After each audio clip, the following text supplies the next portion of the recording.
Have you ever had one of those days where your whole body just completely shuts down? Like, no matter how much you want to get things done, you literally can't push anymore? That happened to me this week. My ADHD brain has always pushed and pushed, achieved, overfunctioned. But this time, my body forced me to stop. And honestly, it was one of the most eye opening moments I've had in my business so far. So today, I want to take you behind the scenes of what that looked like for me, what led up to it, the surprising things I realized when I finally stopped pushing, and how I'm already beginning to shift into a completely different way of working and living that actually honors my ADHD brain and body that you can do too. Because here's the thing, burnout isn't just exhaustion, it's your body sending you a message. And if you ignore it, it only gets louder. So if you've ever wondered why your energy just disappears, why you can't keep up the hustle like everyone else seems to, or why rest feels scary and guilty making, I want you to stick with me. This episode might help you see burnout in a whole new light. Be sure to listen. Welcome to the Self-Loved ADHD Woman's Way podcast. I'm your host, Jen Barnes. If you're an ADHD woman entrepreneur, ADHD adjacent, or ADHD-ish, you've come to the right place. We'll dive deep into the unique challenges you face, from the inner turmoil to the outer obstacles. We'll blend neuroscience, IFS, and somatic healing, and explore practical strategies to help you navigate the world of entrepreneurship with ADHD with greater ease and effectiveness. I'm glad you're here. Hey, it's Jen. I'm so glad you're here. Well, here we are. I almost wasn't going to record a podcast this week and was going to record a note that said, I'm done. But I wanted to share what I've been going through this week in case it helps any of you. So I want to share first about the moment my body forced me to stop. On Thursday morning, I woke up. I needed to take a loved one to a same-day surgery procedure, minor situation. They're fine.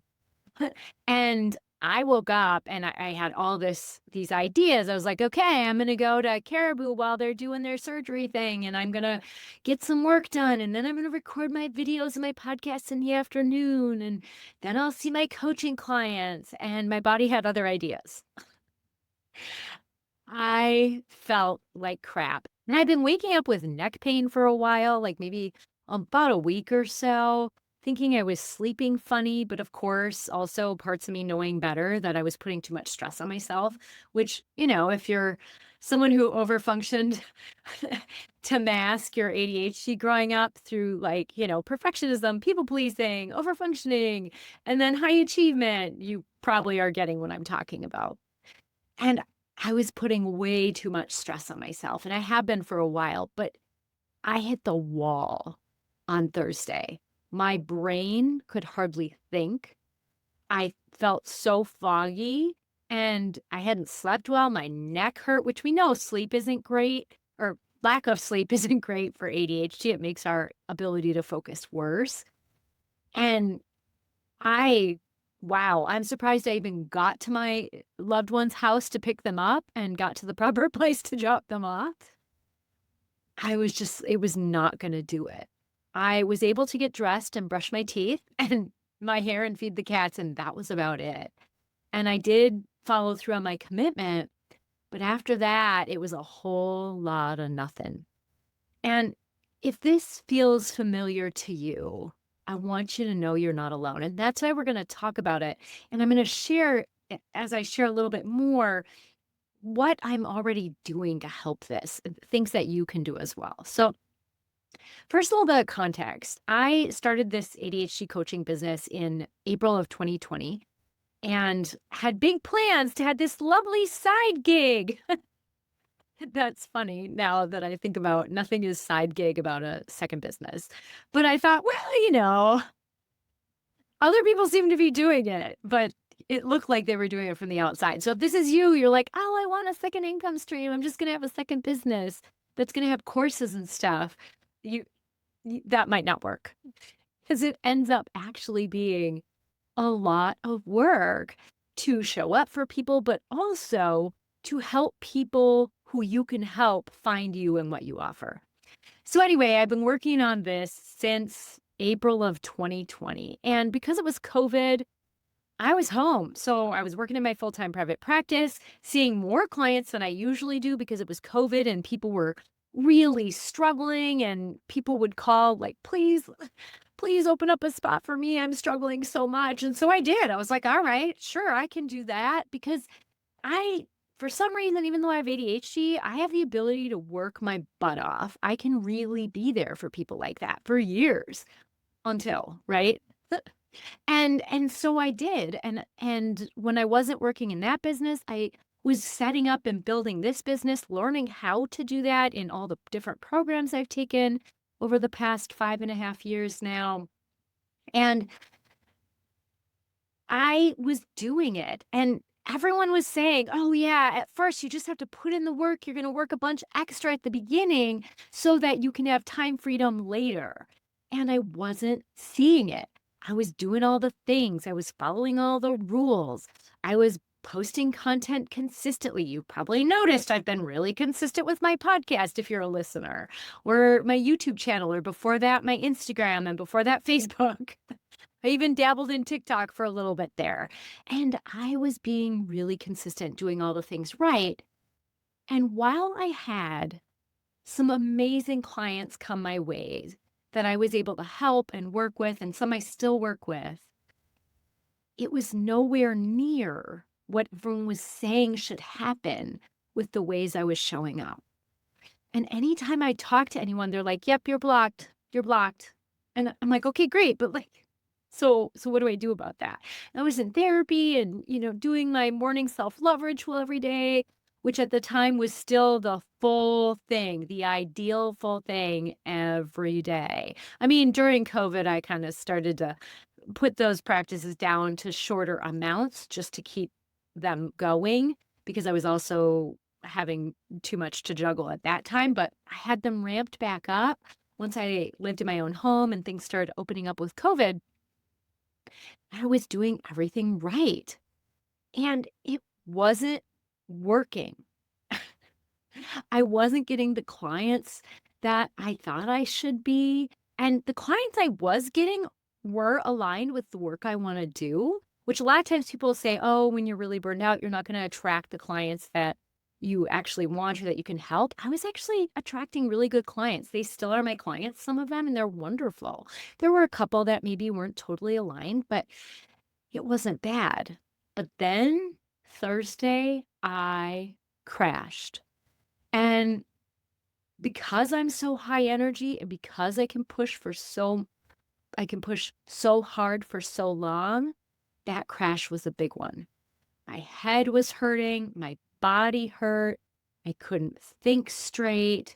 All I could do was drop my loved one off their appointment and I got to Caribou. I opened up my computer and I sat there and stared for an hour and a half, unable to do anything. And you might be like, yeah, Jen, that's my normal ADHD day. Great. Hopefully, what we're going to talk about will help you too. For me, that was a huge sign. There have been lots of signs that what I've been doing hasn't been working for me. And you've heard me talk about lately how I've been teetering on the edge of burnout. And I thought I was in a missed situation because I'd been doing some work with my entrepreneur friend, Eleanor De Poisson, doing some of her 21-day reset and some of her other programming and seeing some light. And so I really thought things were going well. But I was still working just as hard, just adding that on top of everything I was doing instead of scaling back so that I could create space for that work. And that's why I hit the wall. I was unable to do anything. So I dropped everything except helping, that one family obligation. And then I had 3 coaching sessions that day for people that I already work with. And I was like, okay, today's a rest day. You're not going to do anything. You're not even going to try. You don't even have to try. I didn't even want to. Usually I kind of want to or can force myself to, even if I don't. and it was just not even gonna be an option. So I actually booked a massage at this super luxurious spa. If you're in Minnesota, it's Spa Montage in Edina. It's amazing. It's gorgeous in there. They have this beautiful room you can sit in. And I mean, of course, I had exactly 30 minutes to get from dropping this family member off at their home after their surgery to get down to Edina. However, I got there, I called him, I'm like, "I'm coming in hot, but I need a massage today," and this was all you had. So, I'm running in, getting undressed, getting my robe on because they give you these beautiful cushy robes to wear while you're there, and then I sat down in the waiting room and just let myself be, and it was quiet, and there was a fire, and a big comfy leather couch, and it was amazing. And then I got a massage that kicked my butt because the stress in my body was so high that my muscular pain in my neck was it was just my neck was so stiff. There was so much pain there. I could hardly even move my head anymore. And so that massage was intense, but it was needed and it felt so good to work some of that stuff out. I don't normally spend money on something like that, but I knew I needed help.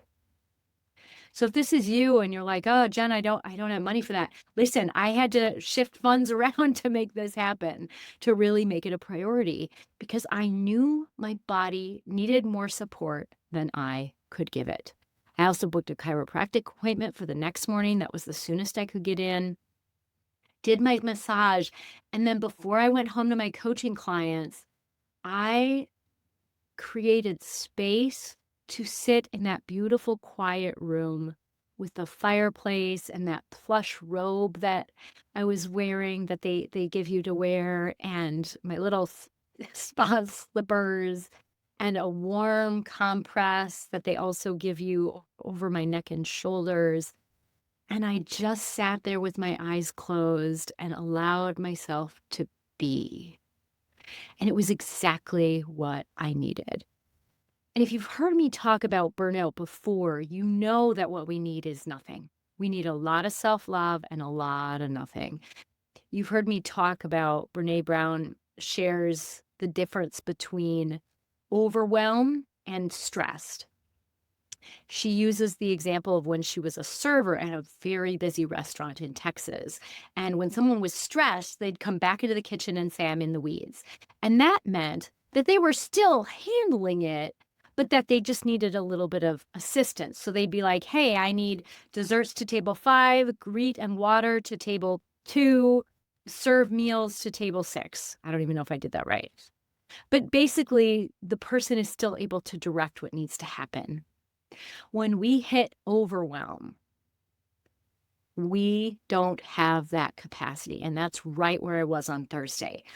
That is where in the restaurant business, in the restaurant she was in, they would come back and they'd say, "I'm blown." And because people knew that meant that they were in overwhelm, they wouldn't even ask them what to do. They would take their server tablet or paper, whatever they had, walk up to the hostess stand and make sure their tables were correct and just take over. And the only job of that server was to take a 10-minute break, not inside the restaurant, unless you were in the freezer, which doesn't sound appealing in Minnesota. Maybe in the summer here, but in Houston, maybe that's delightful. But to do nothing for 10 minutes, because that's what we need to get back from overwhelm.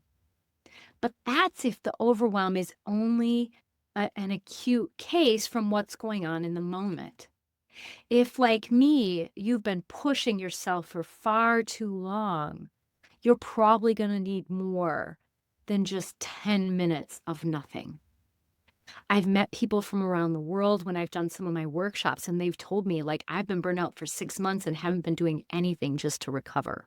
So when we hit true burnout, we really need hardcore rest and a very big no muscle so that we are doing the bare minimum to allow our bodies and our brains to recover.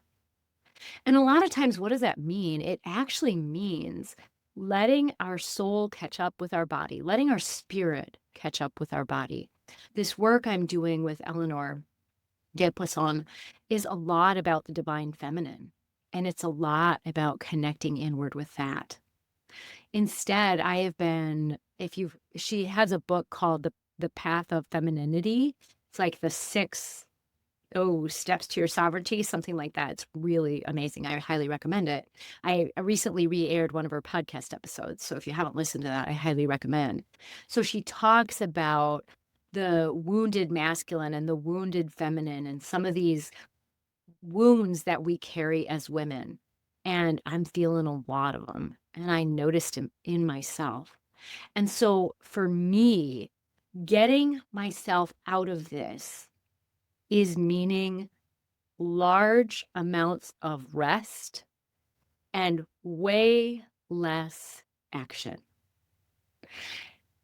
That's hard for me. I'm a doer. I'm very good at getting stuff done. In fact, when I was in Colorado Springs, I worked, it was full-time private practice. I taught yoga. I also helped kind of manage a yoga studio as a contractor. And if the studio manager or the studio owner needed anything, she's like, ask Jen, she'll do it, because I could.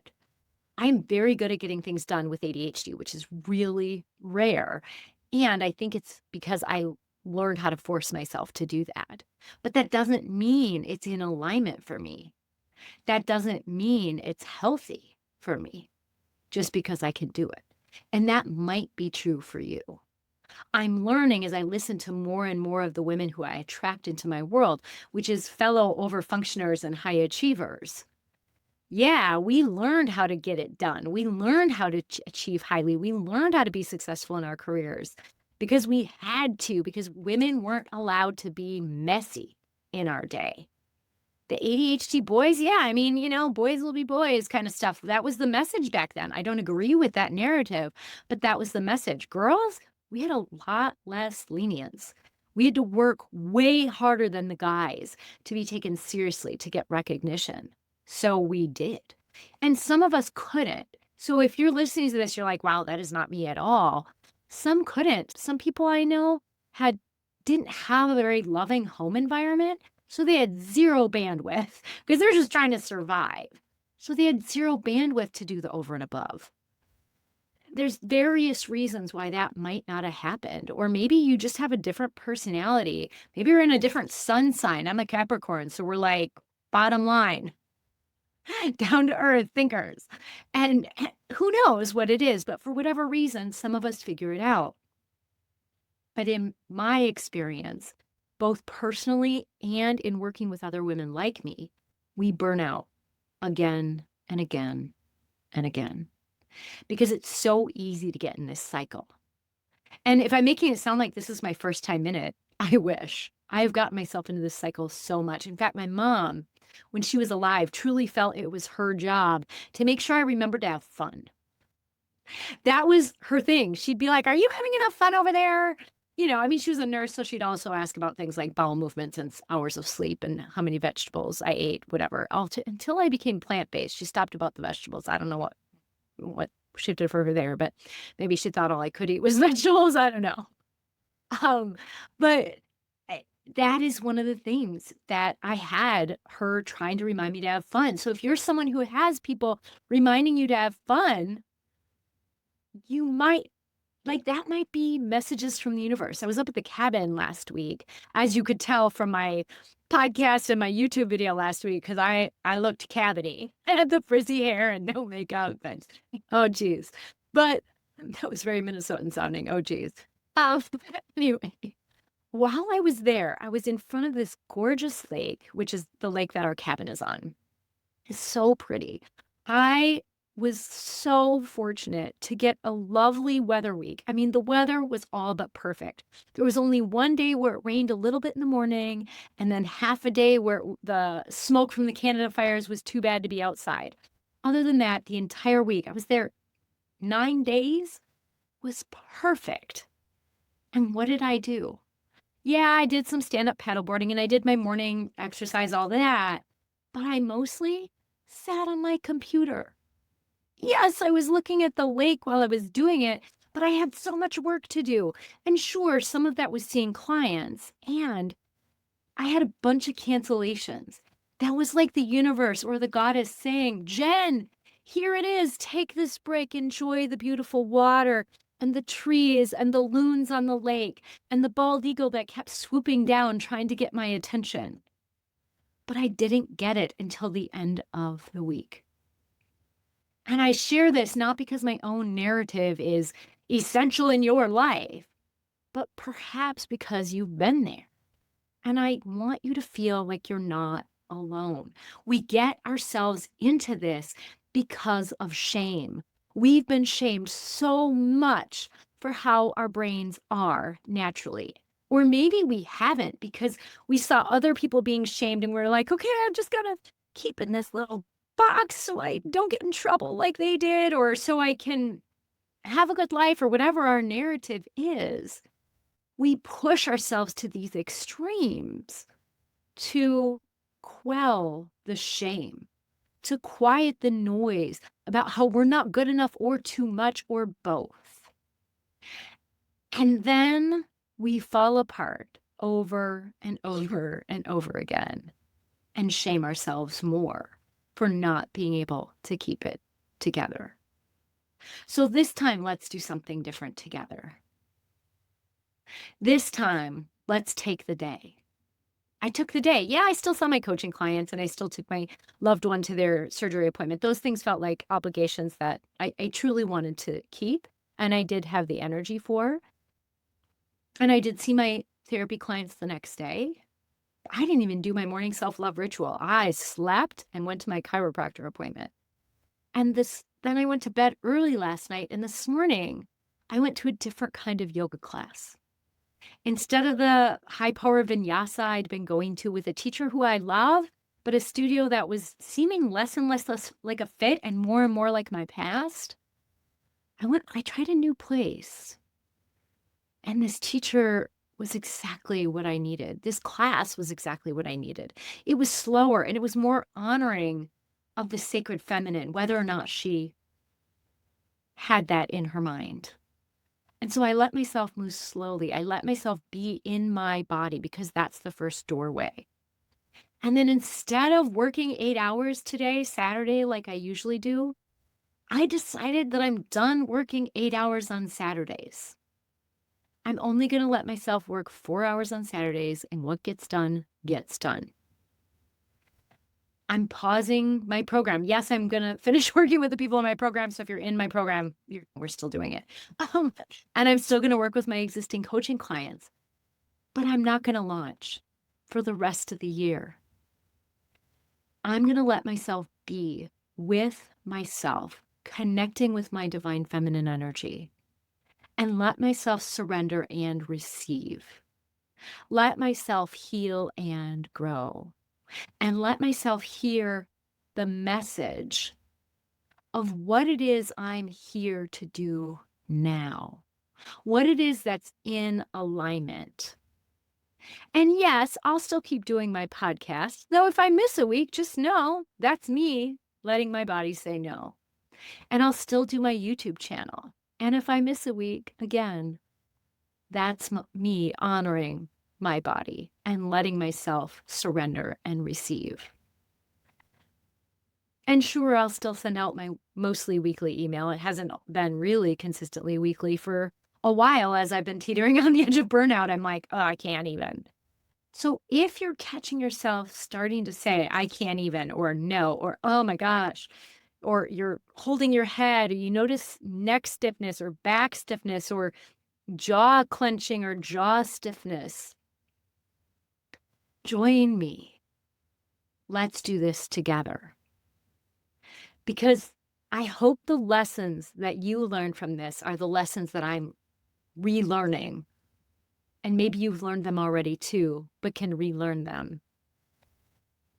Which is that we are more prone to burnout.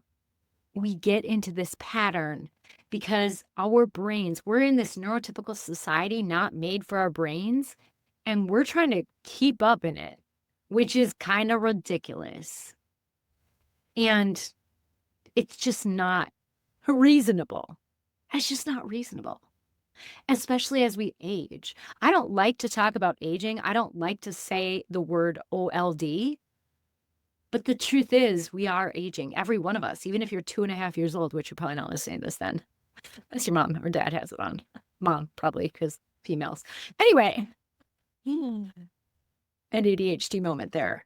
But in all truth, we we do this over and over to ourselves. And it's not working because we are aging. We don't have the energy we did last year or 10 years ago or 20 years ago. And some of us are still functioning like we should and blaming and shaming ourselves that we don't. And this is part of why it's so much easier for us to burn out, because we learned how to push. Some of us learned how to push because we could. And now it's not working. And so, like, you're not bad or wrong for having done this. Your younger parts, your little girl self, she just figured out, like, we're going to do this. And she helped you do amazing things. Mine helped me do amazing things. But the way that our younger parts are going about it isn't working. And our aging bodies, especially if you're in your 40s and 50s or 60s, aren't up to this task. Because I don't know about you, but when I get a stiff neck, it used to go away in a couple days when I was in my 30s, even my 40s, early 40s. Now it takes like a week and a half, maybe 2, and a massage and several chiropractic appointments, which is time, money, and energy. So what if instead we learn to pay attention? We learn to honor our bodies. Maybe we radically accept that we get done what we get done. Maybe we pull back and reflect on our work, whether you own a business or you have a career for an employer, and you reflect on what actually needs to get done here. What am I saying yes to that is just ridiculous? Like, I get if you have a job, maybe you can't always tell your boss no. But if you never have a conversation with your boss that says, yeah, I'm happy to take that on, but then I have to deprioritize something else because there's only so many hours in a day. If you never have that conversation, your plate is going to be so overloaded because they'll just keep giving stuff to you because you say yes. When your boss asks you to do stuff, that person, she or he, has a need, or they have a need. And they just want to get it fulfilled. Sometimes they think you're the best person for it. But if your plate's already full, maybe you're not. And maybe you need to start to have that conversation. And if you are your own boss like me, sometimes she's the hardest one to convince. But you can have that conversation with her too. Really pulling back and reflecting, what's working for me here? What isn't working? And why am I doing the things I'm doing? What is my intention behind what I'm doing? Because oftentimes when we slow down enough to be more thoughtful, more intentional, that's when things actually unfold with greater ease. And so maybe this burnout isn't the worst thing in the planet. Maybe it's not the worst thing to happen because it reminds us that rest isn't optional. It's necessary regulation. And don't get me wrong, I know there's 7 types of rest, and I actually engage with a lot of them. I do my meditation and yoga and exercise and writing and meditation, although I haven't been as consistent lately because I've been slowly getting to this crash day. I could feel myself crawling into it. But also we need rest where we just sit there. Not sit there on screens, because screens are not restful. We can convince ourselves all we want. We can play all the games in our heads about how, oh, but I do. No. I know no one who truly feels more rested after watching something or playing something on a screen. I'm not saying you can't do that, but that is not part of rest. So we learned that we need to have different kinds of rest, including the kind where we just be without the chaos, without the noise. And if you're a parent, I get it. That is hard to come by. But you know what? That is probably more important than most of the stuff in your business. Because when we're not rested, when we're burned out, our capacity to really do what we need to do for our clients and for our prospective clients is so limited. Not to mention our children, our families, our spouse, if you have one, our partner, our loved ones, and ourselves. So this rest is necessary. And burnout is not a failure. It's a tap on the shoulder. It's a wake-up call that says, hey, you, this ain't working anymore, girl. Pay attention now. Because I'll tell you what, when we don't pay attention, and I didn't pay attention earlier this year, it just gets worse and worse until we do. So let's pay attention together. And that starts with giving yourself permission to hear, to tune into your body and hear its messages, to honor what it needs, to rest, and not just active rest like exercise and creative rest like doing art, and trying to think of the other types of rest, mental rest, social rest, all that, but to actually have stillness and to make space for it. Maybe you even do it with your kids. Have some stillness in your day together. Yeah, I know it probably won't last that long when they're kids, but teaching them those amazing experiences of what it is to rest and be in stillness so that they can take that into their adult lives. That's beautiful. And so maybe now you can reflect on the ways that you can honor what your body needs now. And you might have to get creative. If you work 2 jobs to make ends meet, you might have to get really creative with how you find your rest. If you're a parent, which means if you're a mother, you're probably working more than 2 full-time jobs, unless you have an amazing partner who understands the importance of equity in the household and equity in parenting. So you may have to get creative too. But how can you honor what your body needs right now? Burnout isn't the end. And in fact, this can be a beautiful beginning into the new you, into the life that you've been wanting, into the life that is waiting for you. And if you're wanting to figure out, like, how do I deal with the big feelings that are going on here? If you wait in just a moment, the end screen for this video, a link will pop up to another video I did on what to do when you have emotional flooding, what to do with big feelings, and how to stop the spiral. And so you might start there. I've got a bunch of other videos on this channel to help as well. And if you're watching this on YouTube, if you're catching this on my podcast, you're probably like, what? So just go to my YouTube channel. There's all kinds of stuff there.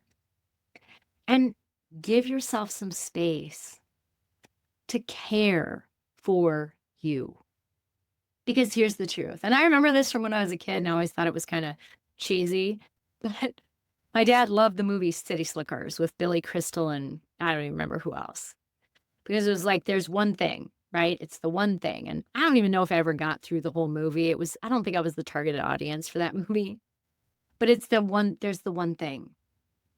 And the one thing is you. You are the one thing that you are here for. Yes, you need to be here for children if you have them. Yes, you need to be here for your furry friends, family members, whatever, if you have them. And yes, you want to be here for your other loved ones if you have them. But the truth is, none of that happens unless you're here for yourself.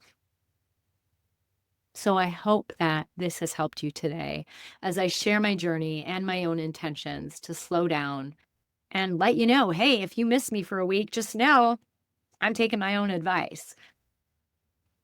But in all honesty, the main things I'm going to do for my business is work with clients, do my podcast, and do 1 YouTube video a week. So you might still see me and maybe not. Because guess what? The most important thing we can do right now, especially with what's going on in the world, is take time to get into alignment and to lead from the highest place inside of ourselves, because that is what this world needs. All right. Thank you so much for listening, and I hope life truly finds you well. Take good care. I'll see you next time.